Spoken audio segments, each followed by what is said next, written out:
So evolution has a gap. So, right. So you're like, there's a gap here, right? How do you go from here to here? War Deadpool, how's it going? Doing good, buddy. The screen's working. Hey, so what I wanted to bring up to you Before we start, I gotta ask the question, how old do you think the Earth is?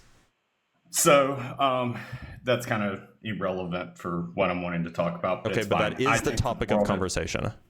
That's fine. It's the topic of the debate. Because I was going to go into the Southern Pole telescope and things like that, but we can have this conversation if you want. So I am one who thinks that the world is only about 7,000 years old. The reason being is because the way I describe it, it's like a painting. So if I was to sit here and draw something, you would sit there and say, oh, that took you, X amount of hours to do.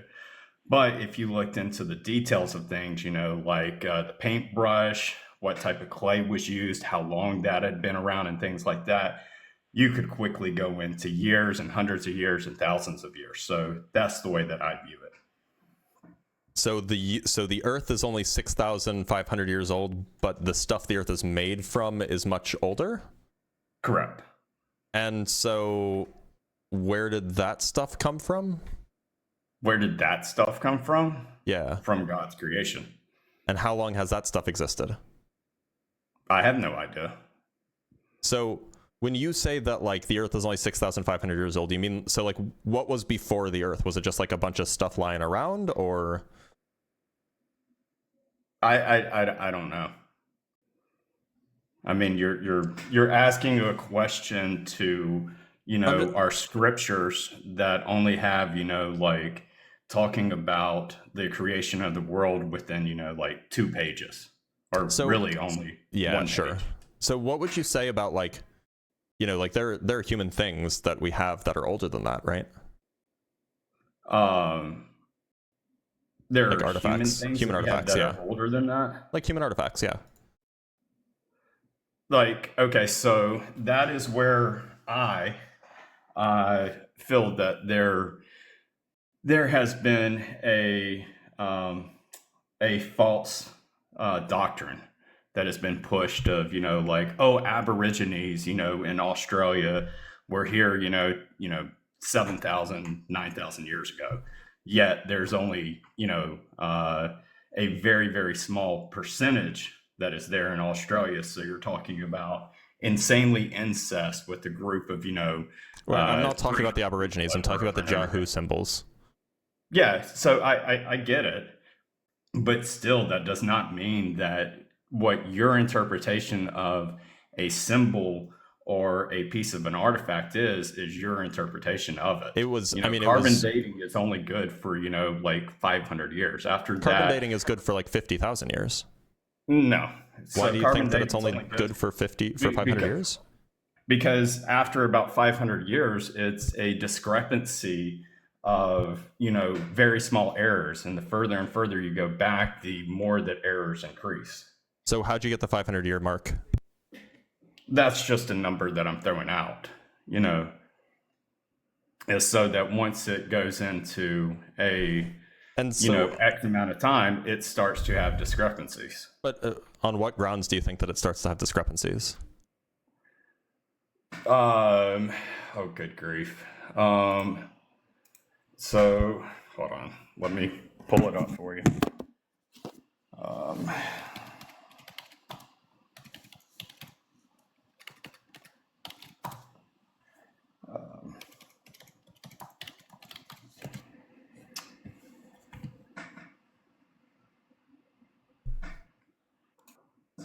So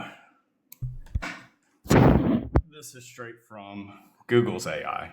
So carbon dating has inherent, and it's not like I Googled this type of stuff, but anyhow, it says carbon dating has inherent error margins due to factors like variations in the atmospheric carbon-14, contamination, and limited number of samples for older objects, which can result in inaccuracies ranging from a few years to several centuries. Right. Yada.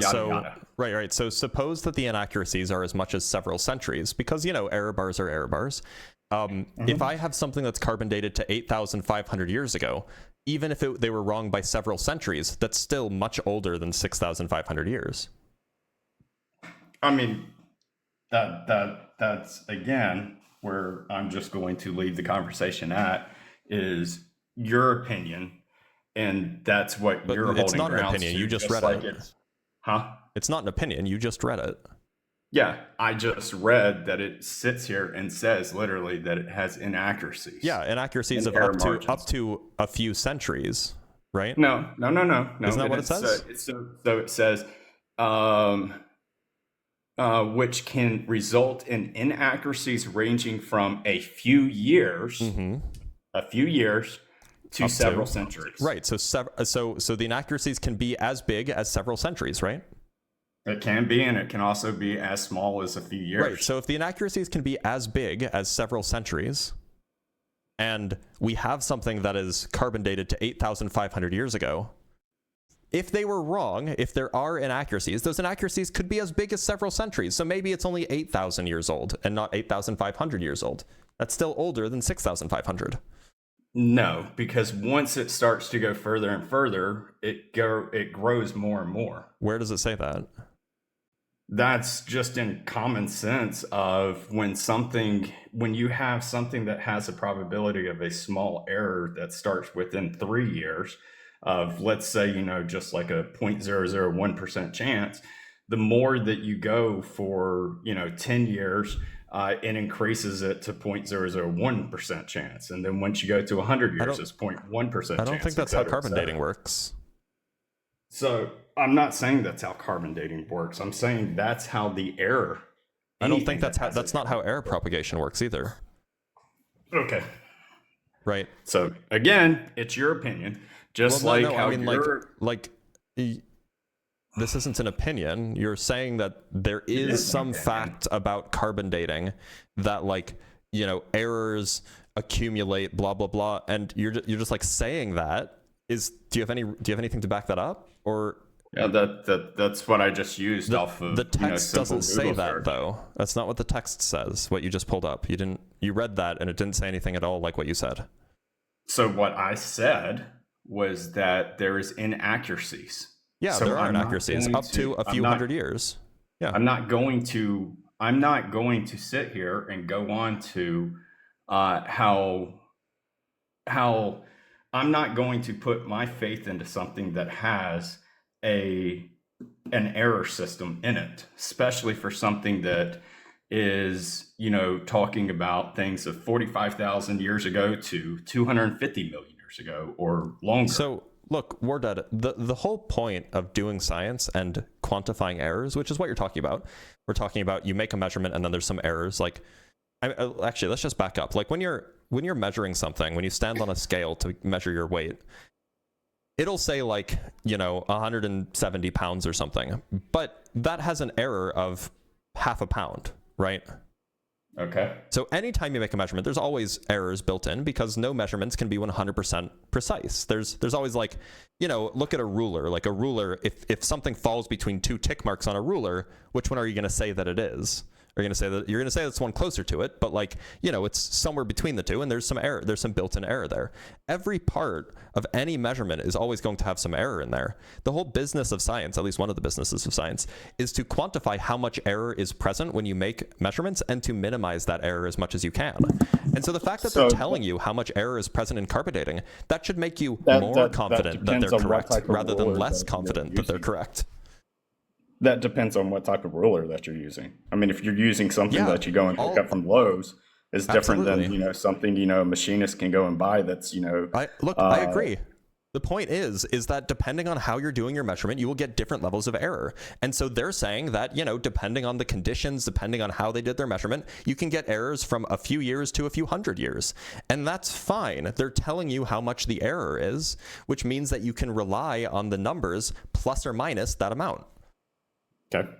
So, of course, yeah. I mean, the fact that they're telling you how big the error is, that should really make you more confident that they're correct, because they're not claiming absolute certainty. They're telling you what the range of possibilities are that are consistent with their measurements. Okay. I mean that's all I'm going to say to you is just like, okay, that is how you view it, and I view it different.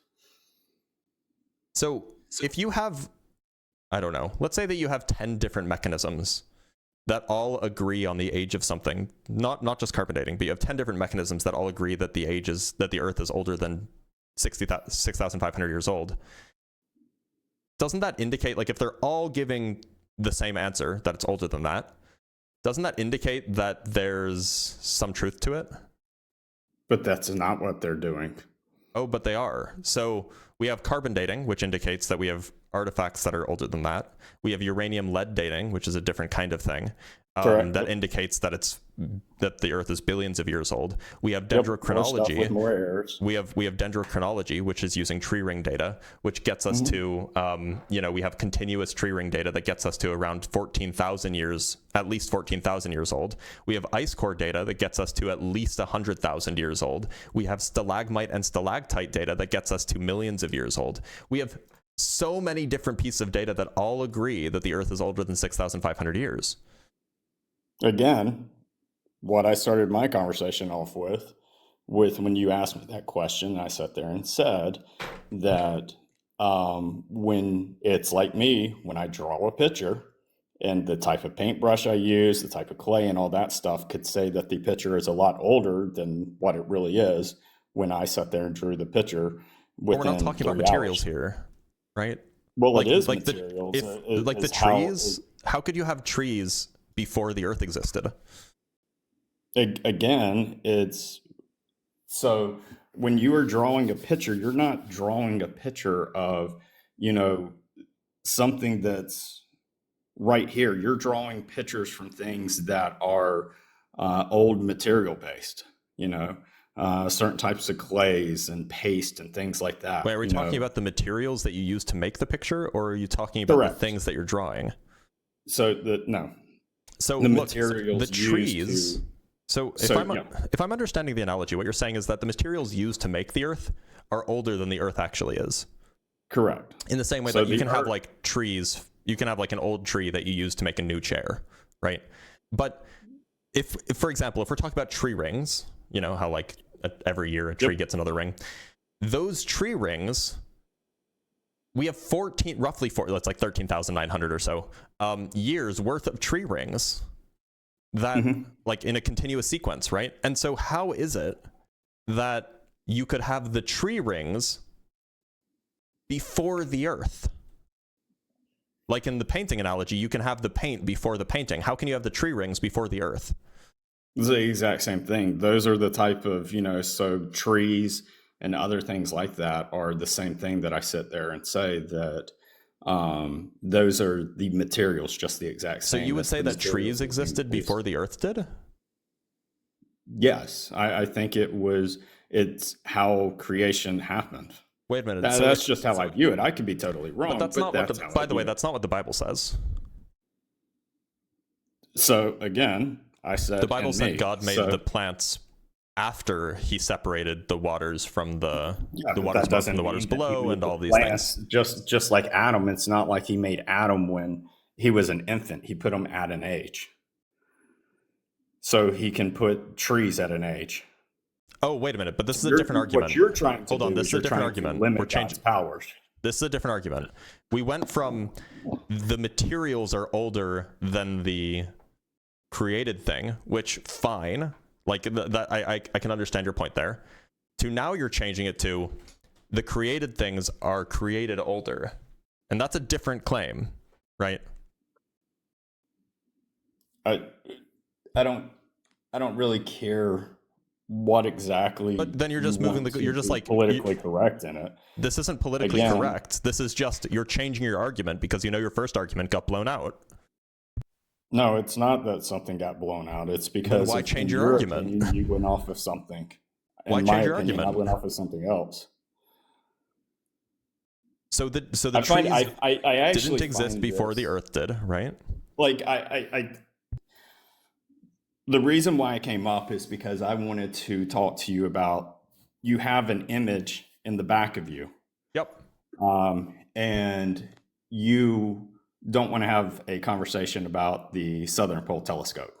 Oh, we can. If you think that the image behind me is false for XYZ reason, we can talk about that. It sounded like actually, what I want to talk to you about. So this is straight off of Google Earth. Give me just a second. And but I assume that this still has to do with like the age of the Earth, the age of the universe, that kind of stuff. Yes. Okay. Yeah. That's fine. So on this, I know it's definitely hard for y'all to see, but this is on Google Earth. This is where you can go inside the Southern Pole Telescope. I'm going to go to Google Earth. What are the coordinates that I have to go to? Oh, give me a second.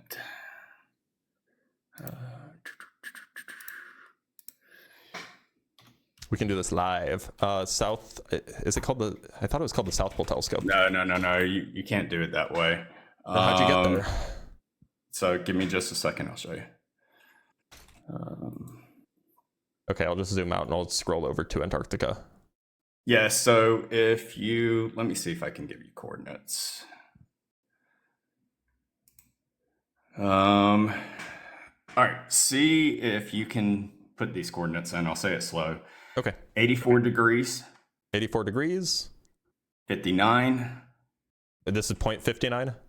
Yep, okay. 59, and then the single dash, I can't think of what that word is. So 84 degrees, so 84.59, or... that's not exactly it's 59 minutes. It's degrees and minutes. So, yeah, I mean, if you're feel free to look. 59 minutes is like nearly 85. So it's 85 degrees south. Oh, let me make you bigger, and then I can maybe see it. Oh, it's so low resolution. 84 point, or I'll just put 85 south, 44 point, like it's 0.6 west. Okay, we'll just go there and then we can find it from there. 4439, and it's west. Okay, we will see if we can find it. Okay. I don't actually. Okay, actually, I'll just put in the coordinates of South Pole Telescope. There we go. That's what I'll do. 89. Yeah, let's do this. Wish. You're good. Take your time. It's just annoying because nobody's giving it to me in decimal notation. Hold on. Let me see if I can find. Hold on. I can give you decimal. Give me a second. 80. There we go. 89.9. There we go. Okay, I found it. And then it's 45 degrees west on the nose, I guess. It's 44, 39, 22. 44.6 west. Yeah. Come on, go to the place. I don't know why it's so hard to find. Okay. Anyway, do you want to? So go ahead and tell me about what you found there. So when you go inside of the Southern Pole Telescope, and I can show you. I mean, basically what you do is you'll sit here and so here I'll zoom out because the screen's so small. But when you go to Antarctica, you can zoom in and you zoom in, and you can take the little man and you will drop it on one of the blue spots. When you drop it on one of the blue spots, this is what you get. You get where you can walk around the southern. Oh, neat! pole. I found it. I think. Yeah. Okay, I think I found it. So let me. Oops, that's the wrong. One sec. Let me grab this. Move this to here. I just need to make sure it's in the right window. I found it. You're good. Is it this? Yes, but all right. So you're at the that pole spot. So am I not? Is that not where I'm supposed to be? So back out just ever so slightly. Grab the little man. There you go. So you see that larger blue square? Yep. Go to that larger blue square. No, don't take me away. Okay. Okay. Drop in the little man in the larger blue square. Okay, here I am. Yep. Cool. Okay, so you're actually up on the stairs. If you want to see something cool, you can Well, now you're on top of the Ooh, southern pole telescope. this is really cool. Yep. Okay, so how do I go in? All right, so Feels like playing a choose your own adventure go game. to the right arrow. Now go click on the arrow on Maybe the this left. one? Yep. Now click on the arrow, what will be on your left now. Yep. And then click on the arrow to the left. That'll go inside. Okay, cool. All right, This is so rad. keep moving. Now go to the left. Yep. All right, so freeze there for a moment. Okay, Go back. okay. We're 'Cause freezing here. I'd like to show you some other cool things since Yep. this All right, is what the are we first doing? time in here. So you can pan up and you can actually see the Southern Pole Telescope of, their stuff. You mean like the data for the CMB polarization stuff that they have? Yeah, So sure. basically what they did on this is whoever at the Southern Pole Telescope sat there and said, hey, we should turn this into, like where you can walk around on Google Maps.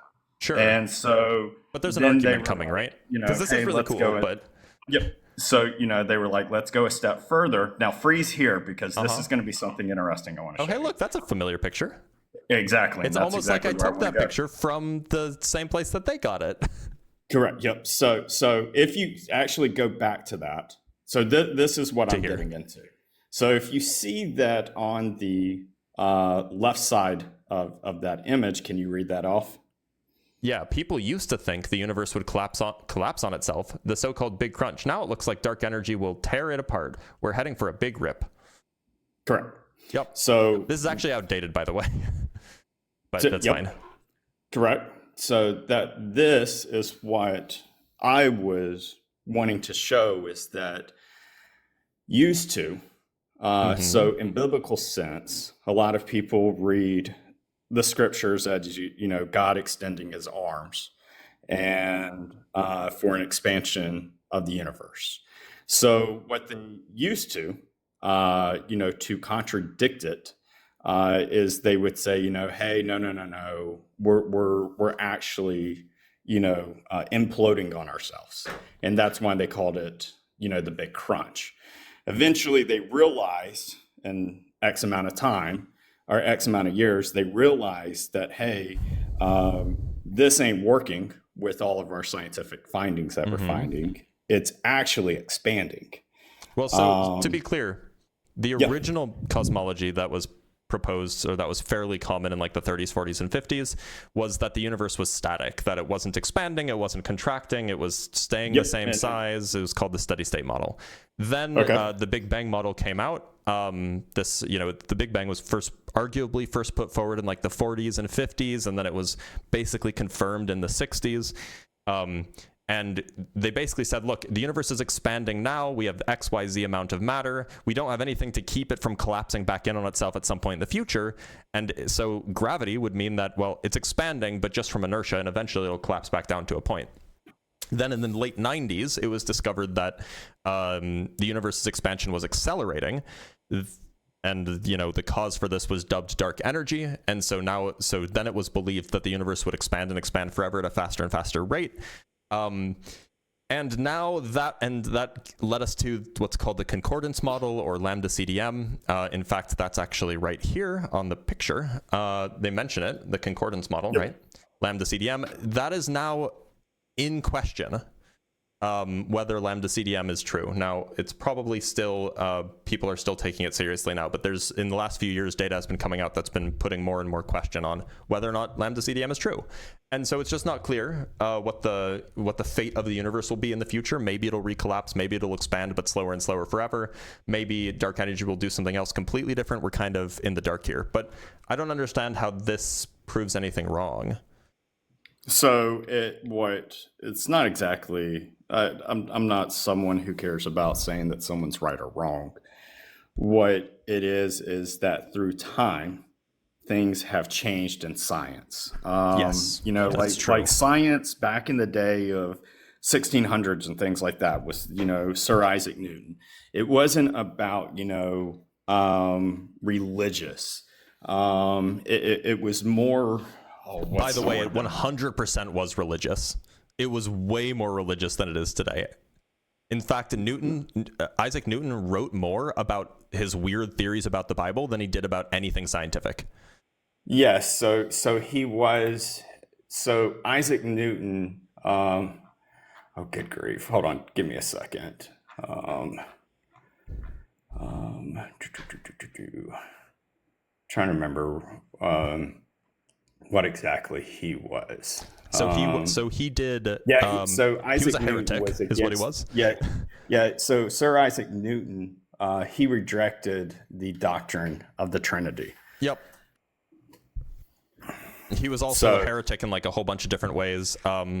And he thought alchemy was real, and there were a lot of things. But like, science was originally like a religious, if not religious, it was like kind of, well, I don't want to say it was a religious thing, but it had a lot of religious undertones because but in the so 16 and 1700s, they understood science as trying to understand the nature of yeah, God's design, right? but it was built on a method, not a belief.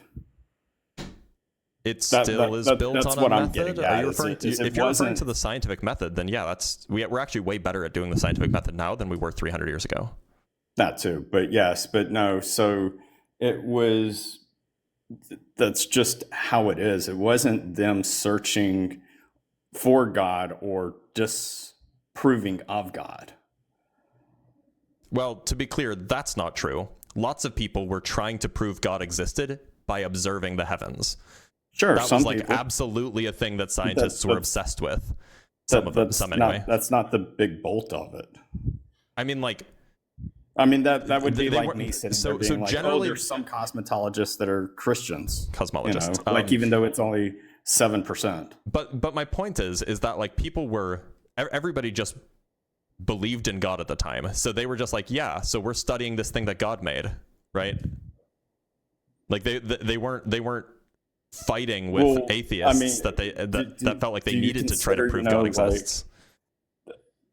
then would you sit there and say, that studying water or plants or anything, I mean, do you always feel like, oh, this is going to be something to, prove or disprove of God? Because I don't view it. I think that it's more I so people I sit don't there and say, hey, I want to, I I don't want to think so. view this cool No. stuff So out there. then Go ahead. yeah, I don't think so. I think that that a normal person is like, yeah, we're just studying this thing that's there. I don't think that it involves really God existing or not. But a lot of the the old scientists from the days of yore, they absolutely were doing that. They were absolutely like, we're uncovering the mysteries left behind by God. That was absolutely like the motivating factor for a lot of these Yeah, scientists. sure, some. Just like how there was only a few, back in the days of, I would the bet that it was Greeks. most, by the way, but it's hard to say because we don't have like sociological records from then. But that's neither here nor there. Is the point that's like, so science gets new information, like scientists discover new things, and we update accordingly. Is there an issue with that? No, there's no issue with it, but So then why bring this up to begin with? so the reason why is so to show that things have been changed, and things are going to Yeah, continue. things change as we get new and better information. Yep. So and things Okay. come out to that they were a lie. I mean, it was a lie to sit there and tell people that we were going for a big crunch. Well, to be clear, it's not a lie. It's not How? lying Because when you just say y'all are something but actually you're going in the wrong. complete opposite direction now. It's Y'all not are a saying that it's lie. going in To be the big to be grave. clear, nobody ever thought that the universe was collapsing. There was a theory that So the people down Please, in the I'm southern. in the middle of a sentence. There was a theory Go ahead. that the universe would collapse in the future, and that was based off of the best information that they had.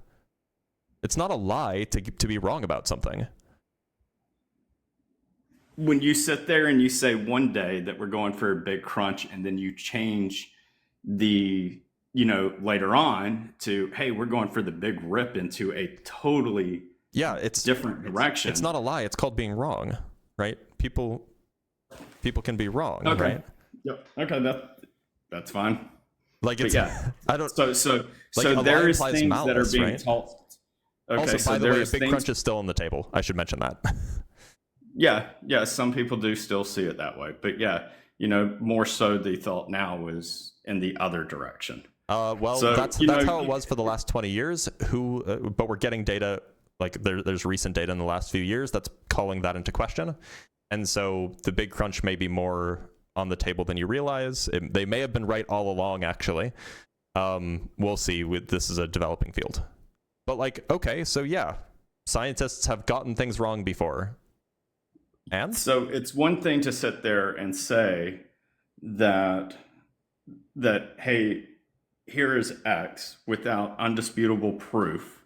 And it's another thing when you push something that is, that's not 100% proof, and it gets pushed into the field of well, you lied to us.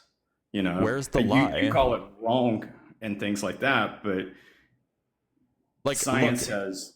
Go ahead. If let's say that I don't know.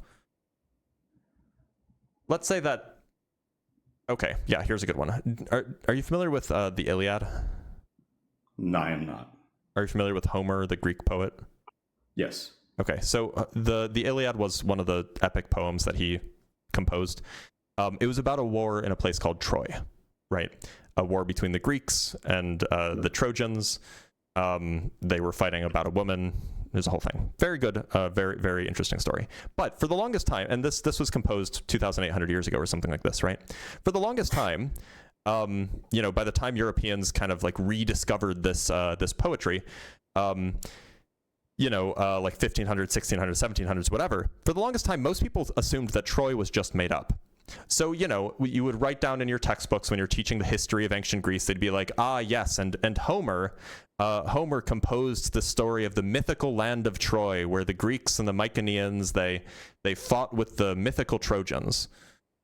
And so in that textbook, I don't think it would be correct to say that they were lying at all. They were informing people, students, with the best information they had. And then in the mid-1800s, a German guy was doing some excavating in Turkey, and they found the city of Troy. And that doesn't make the old textbooks lies. They just didn't know. I guess what I'm getting at is when they push it to say that, hey, biblical text and things like that is wrong. And that is how they push that. That's why they push the big crunch. The big crunch and the big crunch has nothing to do with biblical texts, nor does the big rip. None of this has anything to do with any of that. It says that, God extended his arms. So meaning expansion of the universe. That doesn't mean expansion of the universe. What? Why would it not? Extending your arms and the universe expanding are different things. Like if you want to interpret it that way, you can. But like that's a personal interpretation. But the whole entire reason why they went against it, because that's how a lot of people felt. So the whole entire reason why they went against it was to go against Scripture. No, they went against it in the wrong direction with calling it the big crunch. No, that's not why the big crunch was like a serious theory. There's tons of things like science. Wait, hold on, Wardad. You should just know that like you're supposing that this big crunch theory was put forward because they wanted to go against the Bible. It has nothing to do with that. So the science should have never been based upon a religious It wasn't based upon a religious anything. It was based off of the data that was available. Exactly.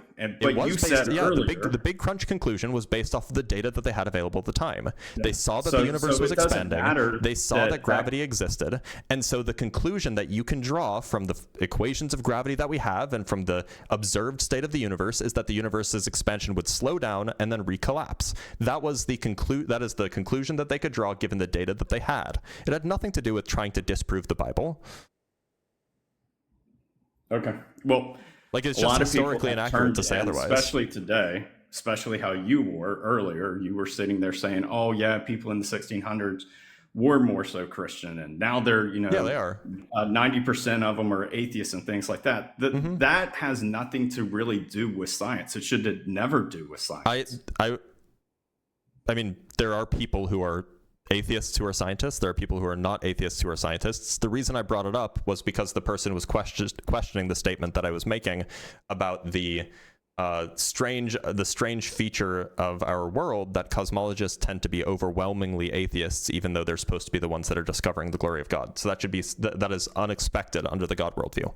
But I'm not. It says absolutely nothing. I'm not saying anything about that makes them correct. I'm not saying that this is like, oh, because a lot of them believe it, it's true. What I'm saying is that it's surprising that they would all come to the opposite conclusion, given that they're the ones who are most likely to be studying and be most well informed on the topic. They're not searching it for a religious belief. They should never be searching it for a religious they're not. belief. That's not what's happening here. Scientists That's what's happening for you. That's why your whole entire point of this conversation is saying that the church lied to you. Yeah, the church did. That's not scientists' fault. That's the church's fault. Again, you and several other people have turned science into a religious. In what way is science religious? Never been. In what way is science religious? If you didn't, then we would actually be evolving a lot more into science. In what way is science religious? In what way have I made science religious? Your very topic here. Wait, no. This isn't making science religious. I'm telling people. The background here is telling people that religious communities have tried to dip their toes into science, and they shouldn't, especially when they lie about it. This says nothing about what science is. This says about what religious communities are doing. Yeah, so if you're reading it backwards. Okay, so if that's your point, then why are you hung up on this? Because I've seen you around for years doing the same thing where you bring religious into your topics over and over again. Well, because it's an interesting topic that I like to talk about. Okay, well then you're not evolving at all. You're not wanting to evolve. I don't know what you mean by evolving. Do you mean like biologically, or do you mean like I'm not thinking about things differently? What I'm talking about is actually having a better understanding of science and getting into new technologies and things. I don't understand what the criticism is here. Are you saying that like I'm not, like, I mean, like my streams have definitely evolved. They're definitely more sophisticated now. I'm streaming on multiple platforms. I have multiple different I'm more talking about detailed backgrounds and stuff in general. So what does that have to do with my streams? So people who get hung up with trying to make it religious, they go at a slower Who's rate. making it religious? What are you talking about? You are. I'm making science religious? No, I'm saying, how am I making science okay, how am I making science religious?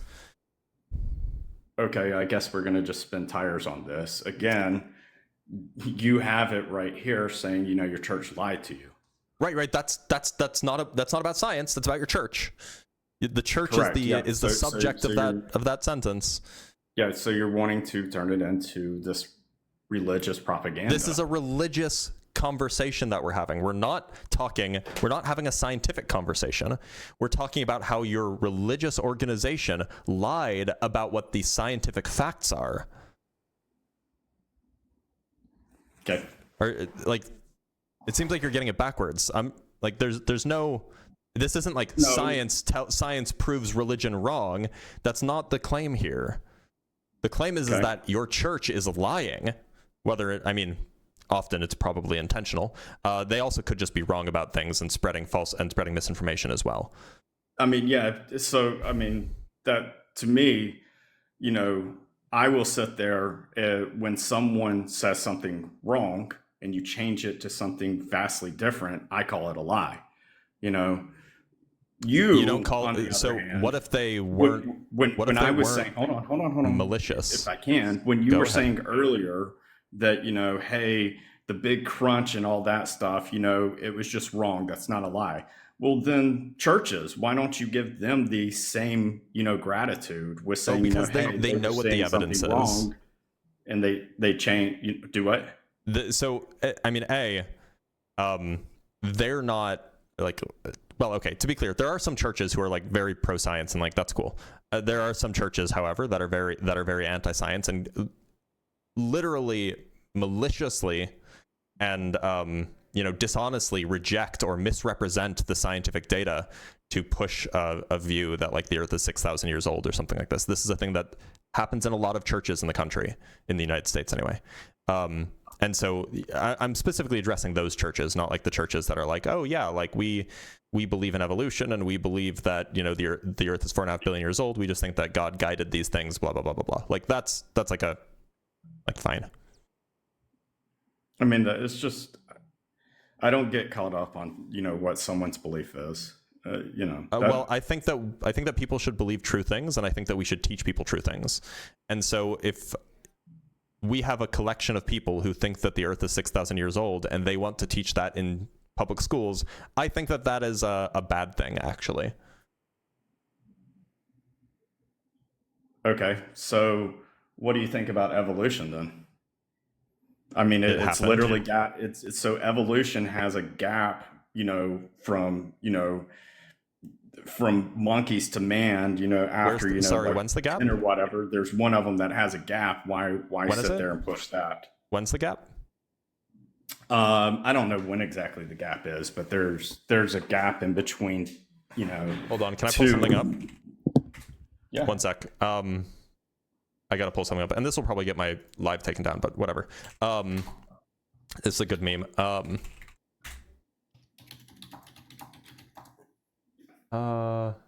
Here we go.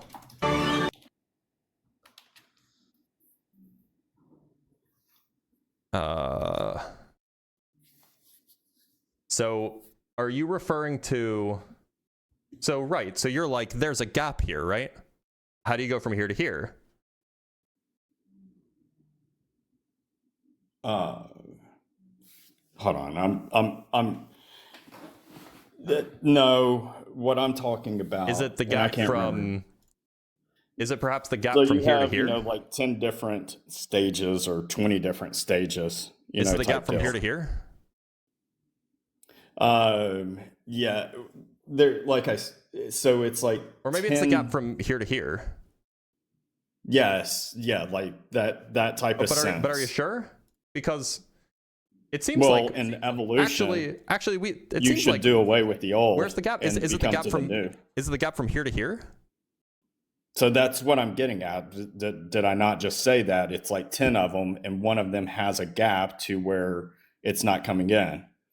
So, and another thing that's big about evolution is Yes. that you get rid The of the one old. gap between this monkey and that slightly different monkey.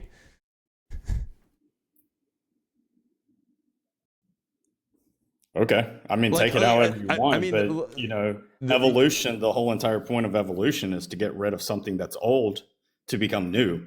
Yet you What? still have monkeys today. that humans didn't evolve from the monkeys that exist today.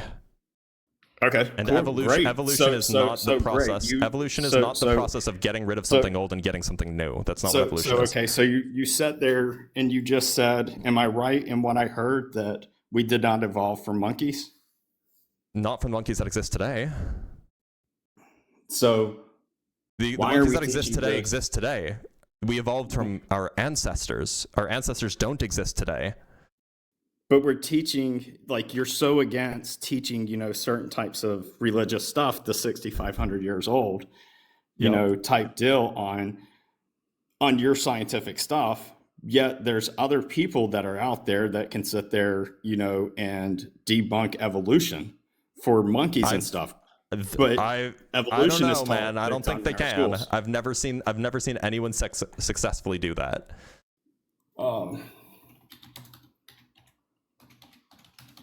And if you want good evidence that nobody's successfully done this, go look up Gutsick Gibbon on YouTube. Okay. She's a biologist. She's actually a primate biologist, if I remember correctly. And so, like, she talks with creationists all the time, like anti-evolutionists all the time, about you know, going over the evidence and what the evidence is for evolution and all of this stuff. And like, I've never seen anyone bring up something to her where she's like, huh, that's a good point, evolution is wrong. It's always like, oh yeah, no, here's how that works. So she's a primatologist. Thank you. That's her name. Gutsick Gibbon. Her name is Erica. I haven't had the chance to talk with her yet, but I'd really like to. She seems cool. Okay. Well, you do have tons of different types. If you want to get into geologists, philosophy of science. I thought we were talking about evolution. Philosophy of science, you have, Stephen Meyer. Are we talking about evolution or no? So yes. So these are people that are against. I would expect that it would be biologists, right? So, well, okay. So if you want to go into biologists, then you have biochemists, like Michael Bay. Is Michael Bay does he study evolution? Is that like his thing? So isn't Michael Bay a rejects, director? Or Michael Bay doesn't reject it; he criticizes it. Isn't Michael Bay a director? No, you're thinking of. Hold on. You're thinking of Michael Bay for the 9/11 stuff. What 9/11 stuff? For Michael Bay. Are you talking about Michael Behe? Yeah. Maybe that's how you pronounce it. Thank you. Okay, so who is Michael Behe? Let's find out. I've never heard of this guy. He is a biochemist and an advocate of the pseudoscientific principle of intelligent design. That's funny. That's the first line. So he's a biochemist. So I'm sure that he has some criticisms. I'm not sure if he's like the right person to be criticizing like primate evolution, for example, because I don't know if that's his field of expertise. But I'm sure that actually maybe he's even spoken with Erica. We could even find out. We can just go Google and see. Let's see. Michael Behe. You're always going to find some people. No, so I don't think that they've spoken. I actually don't know if Michael Behe does debates or anything like that. But anyway, the point is I've never really seen any particularly compelling evidence that evolution is false. I've actually seen a lot of compelling evidence that it is true, considering that we've seen like evolution happen in a laboratory. So I don't know, man. Like, if you want to talk about evolution, you could go talk to an evolutionary biologist, or you could talk to a primatologist or something like this. That would be a cool way to. What? All I was getting into was that you're against, teaching 6,500-year-old of Earth. But, the truth of the matter is that's not actually taught in our schools at all. No, I know it's not taught, and I'm glad that it's not taught in our schools. There was a push for it in the early 2000s for it to be taught in our schools. Yeah, so now they lost. They teach. So now they don't. So, yeah, they teach evolution, which is like scientific, right? In fact, actually, Michael Behe was involved in testifying in these court cases involving teaching intelligent design in schools. And in fact, I guess his view criticizes it. His views were cited in the ruling that intelligent design is not science and is religious in nature. That's funny. I don't know every single thing of what someone says at some point in life and what they turn into. So the judge quoted him and then said, "See how unscientific this is," I guess. Okay. I just think that that's really funny. But look, all I'm saying is that like we should teach things that have scientific evidence for them. We shouldn't teach things that don't have scientific evidence for them. And I think that that's a good thing. I think that whether you're in church or in school, you shouldn't be teaching things that are blatantly false and disregard the vast majority of the scientific evidence.